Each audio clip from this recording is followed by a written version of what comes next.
नमस्कार, आप सबका हार्दिक स्वागत है आपके अपने YouTube चैनल पर।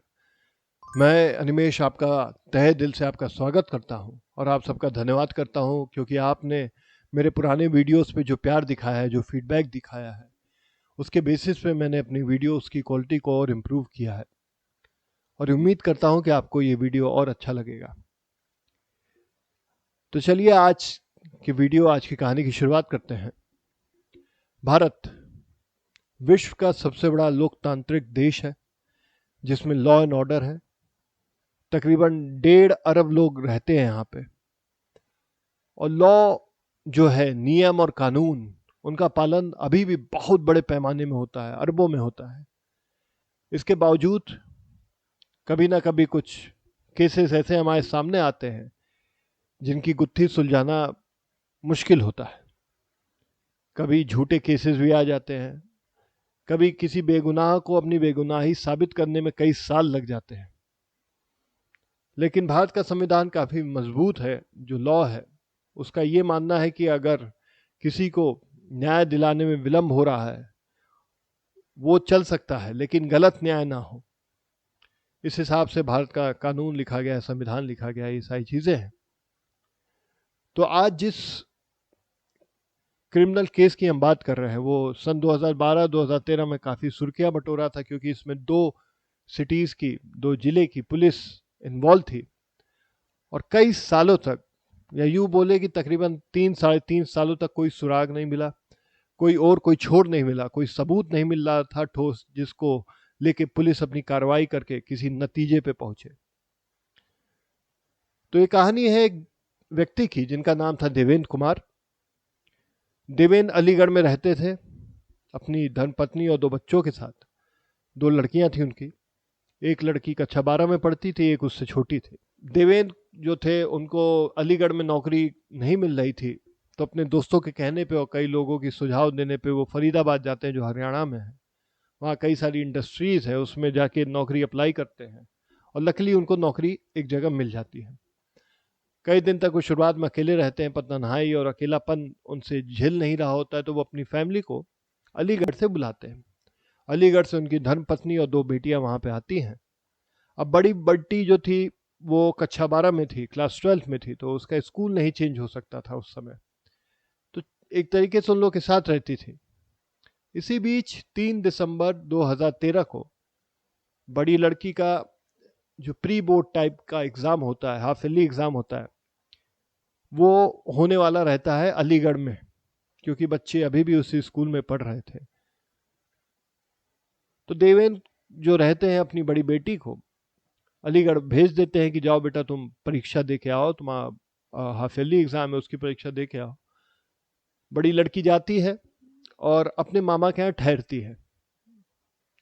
ये बात है 3 दिसंबर 2013 की।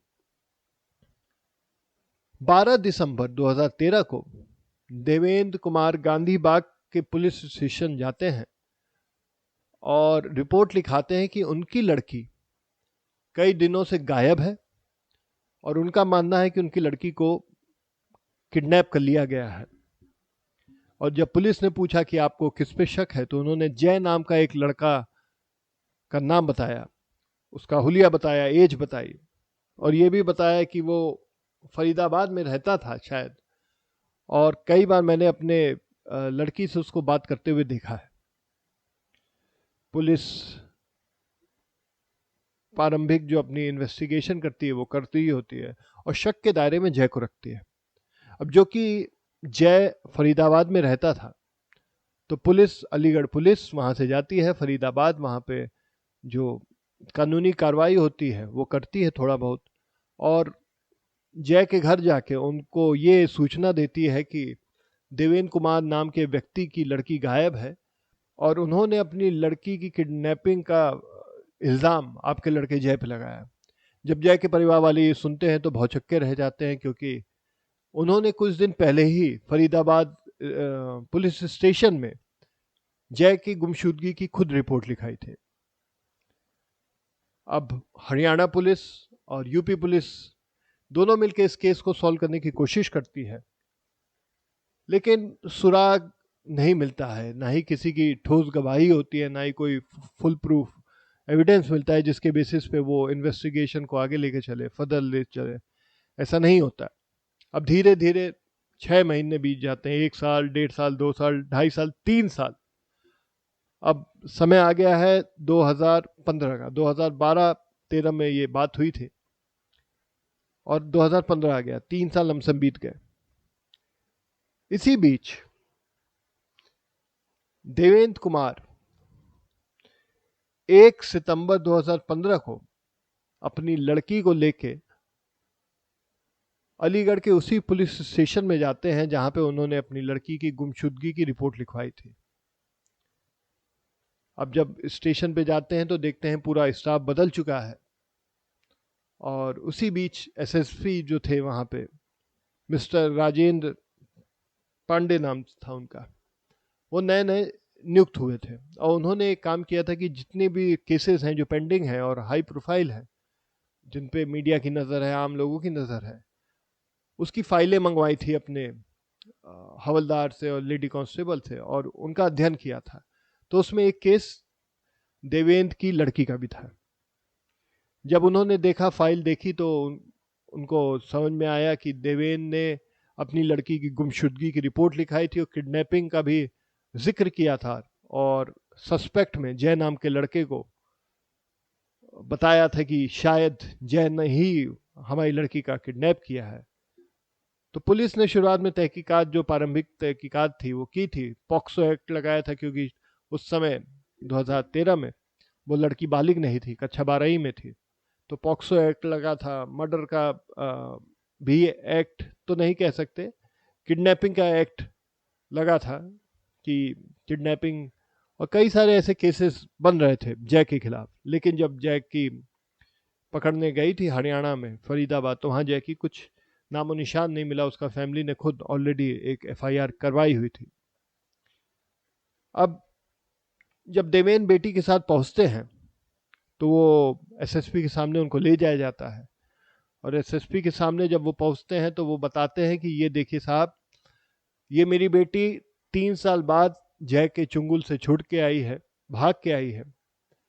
जय ने इसे किडनैप कर लिया था सन 2013 में दिसंबर में और मेरठ ले गया, और मेरठ ले जाने के बाद अपने दोस्तों के साथ इसके साथ शारीरिक संबंध बनाए, कई बार सेक्स किया, रेप किया और बंधक बना के इसको तकरीबन 2.5 से 3 साल रखा, जिसकी वजह से ये गर्भवती हो गई और अभी हाल ही में इसने एक बेटे को जन्म दिया है।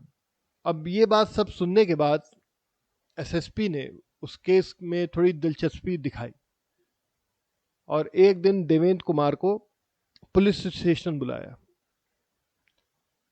अब पुलिस स्टेशन बुलाने का ये मकसद था कि देवेंद्र कुमार को क्या ज़रूरत थी अपनी लड़की को वापस ले आने की स्टेशन पे, और ये बताने की कि देखिए साहब, ये मेरी बेटी आ गई है और ऐसा ऐसा इसके साथ गलत काम हुआ है और अब ये पेट से है और जो बच्चा है ये किसका है, अब मैं क्या करूं। तो एक तरीके से इंफॉर्मेशन देने आए थे देवेंद्र कुमार, लेकिन राजेश पांडे जी ने, जो एसएसपी थे उस समय, बहुत अच्छे एसएसपी माने जाते थे अलीगढ़ के, उन्होंने देवेंद्र कुमार को पुलिस स्टेशन बुलाया और इस बार थोड़ी सख्ती से सवाल जवाब किया। जब सवाल जवाब हो रहा था तो एक सवाल उन्होंने पूछा कि देवेंद्र कुमार से कि जय कहाँ हो सकता है, आपको अंदाजा है जय कहाँ हो सकता है। इसमें देवेंद्र कुमार ने एक लाइन बोली और जब वो लाइन बोली तो उस लाइन के मदद से पुलिस ने उस केस को सॉल्व कर दिया। केस काफी पेचीदा था, 3-3.5 साल लमसम होने को आए थे, पुलिस के हाथ में कोई भी ठोस एविडेंस या सुराग नहीं लगा था, लेकिन देवेंद्र कुमार ने कुछ ऐसा बोला है जिसकी मदद से उस केस को सॉल्व करने में बड़ी मदद मिली। जब पूछा गया कि जय कहाँ है या कहाँ हो सकता है आपके हिसाब से, तो देवेंद्र ने कहा मरा होगा किसी प्लेटफॉर्म पे या किसी रेलवे ट्रैक पे मरा होगा, ऐसा काम किया उसको ने कि जिसकी सजा प्लेटफॉर्म पे कट के मरने के बराबर ही है। अब ये बात सुनते ही एसएसपी राजेंद्र पांडे ने उनको कहा कि ठीक है, हम देखते हैं, पता करते हैं, और देवेंद्र को उनके घर जाने का निर्देश दे दिया। अब देवेंद्र अपनी बेटी के साथ घर चले गए। इधर एसएसपी राजेंद्र पांडे का दिमाग चलता है, वो रेलवे में तहकीकात करते हैं और जो रेलवे में जीआरपी होता है उससे ये पूछते हैं कि सन 2013 से लेके 3 दिसंबर 2013 से लेके 12 दिसंबर 2013 तक क्या कोई लाश मिली थी प्लेटफॉर्म पे या किसी ट्रैक पे, या सुसाइड था, मर्डर था, ऐसे जितने भी केसेस हो उनकी एक लिस्ट मंगवाई। और जब लिस्ट आती है तो एसएसपी जो रहते हैं राजेंद्र पांडे उनकी एनालिसिस करते हुए उस लिस्ट को देखते हैं, समझते हैं, तो उसमें एक व्यक्ति का जो हुलिया रहता है, जो उम्र रहती है, कदकाठी रहती है, वो एकदम जय से मिलती जुलती है। जब फर्दर इन्वेस्टिगेशन होती है और डिटेल में जाया जाता है तो पता चलता है कि जय की ही वो लाश है, मतलब थी। अब ये खबर फरीदाबाद पुलिस स्टेशन को दे दी जाती है कि जय, जिनकी गुमशुदगी की रिपोर्ट उसके घर वालों ने लिखाई गई थी, उसकी डेड बॉडी फला तारीख को रेलवे स्टेशन पे या रेलवे ट्रैक पे मिली थी। अब जैसे ही ये बात पता चलती है तो राजेंद्र पांडे एसएसपी जो थे वो देवेंद्र को वापस बुलाते हैं पुलिस स्टेशन पे, और उनके साले जिनका नाम था प्रमोद, जिनके यहाँ उनकी लड़की रुकने को आई थी, उसको भी वापस बुलाते हैं एक बार पूछताछ के लिए। इसी बीच में अगल बगल के पड़ोसियों से भी वो तहकीकात करते हैं, पूछताछ करते हैं, तो पता चलता है कि उस समय 3 दिसंबर से लेकर 12 दिसंबर तक देवेंद्र की लड़की अपने मामा के घर थी, स्वस्थ थी, और उधर बीच कोई ऐसा लड़का लोगों ने नहीं देखा था जो उसके पास आया हो या उससे मिलने आया हो। अब पुलिस अपनी पूछताछ करती है, थोड़ा सख्ती से करती है। जब सख्ती से करती है तो देवेंद्र कुमार सारी ही चीजें उगल देते हैं। कई सारी कॉन्स्पिरेसी थी उनकी, साजिश जो थी कई लेवल की थी। हुआ यूं था कि देवेंद्र की लड़की जब फरीदाबाद में रहती थी तो जय नाम का लड़का उनके घर के बगल में रहता था। दोनों में शुरुआत में बातचीत हुई, उसके बाद दोस्ती बढ़ गई, और जब दोस्ती हुई तो एक दूसरे से मिलने लगे। इसी बीच में लड़की को अलीगढ़ अपनी परीक्षा देने जाना पड़ता, और इधर जय भी ट्रेन पकड़कर अलीगढ़ चला गया। और जब अलीगढ़ गया तो वहाँ उसने सोचा कि यही सही समय है, मैं अपनी जो दोस्त है उससे मिल सकता हूँ अकेले में। उस समय वो लड़की जो थी अपने मामा के घर में अकेले थी।